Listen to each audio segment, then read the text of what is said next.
اللهم صل على محمد وآل محمد. بہت سے تفصیلی واقعات ہیں، جس واقعے کو پیش کرنا چاہ رہے ہیں ساری تمہید باندھی ہے. تو کہا کہ اے جبرائیل کتنا سن ہے، کب سے دیکھ رہے ہو؟ جب مختلف مقامات سے گزر رہے تھے، کہا یا رسول خدا اس مقام کو اتنی مرتبہ دیکھ چکا ہوں. ایک مقام پہ پیغمبر نے کہا رک جاؤ، یہ ایک اور فرشتہ ہے، میں اس سے بات کرنا چاہتا ہوں. کہا یا رسول خدا یہ ایک فرشتہ ہے، کہ ایک مخلوق ایسا فرشتہ تھا کہ اس کے کئی ہاتھ تھے. آگے بڑھے، کہا کیا کام کرتے ہو؟ کہا یا رسول خدا اللہ نے مجھے 1000 ہاتھ دیے ہیں. پیغمبر اسلام نے بیان کیا نا صحابہ سے، کہا کہ ایک فرشتہ دیکھا تھا، اس کے 1000 ہاتھ تھے. اب سوچئے گا مت، ہمارے رب کی سمجھ سے بالا تر ہے.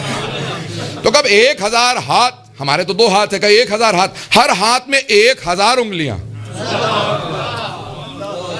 1 ملین انگلیاں ہو گئی ہیں، 10 لاکھ انگلیاں ہو گئی. کہ 1000 ہاتھ، ہر ہاتھ میں 1000 انگلیاں. تو میں نے فوراً پوچھا، کہا کہ کیا کرتے ہو؟ کہا یا رسول خدا جب بارش ہوتی ہے قطرات گن لیتا ہوں. کمپیوٹر سے زیادہ تیز؟ کہا اللہ کی مخلوق ہے، کہ بہت تیز ہے، جتنے قطرات گرتے ہیں، بارش کے قطرے گرتے ہیں، سب گن لیتا ہوں. جب طوفان اور آندھیاں چلتی ہیں تو جو ذرات اڑتے ہیں ریت کے، وہ میں گن لیتا ہوں.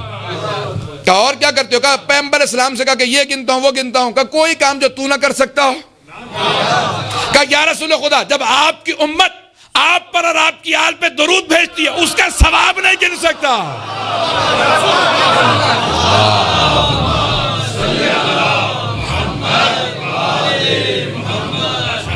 توجہ ہے نا عزیزان گرامی؟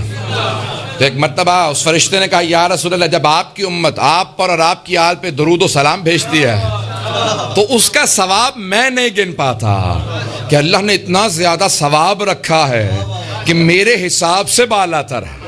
پتہ نہیں توجہ ہے یا نہیں ہے. اب سوچئے کہ جناب ختنی مرتبت کا مقام کیا ہے، کہ اللہ نے ان پہ درود کا ثواب کیا رکھا ہے.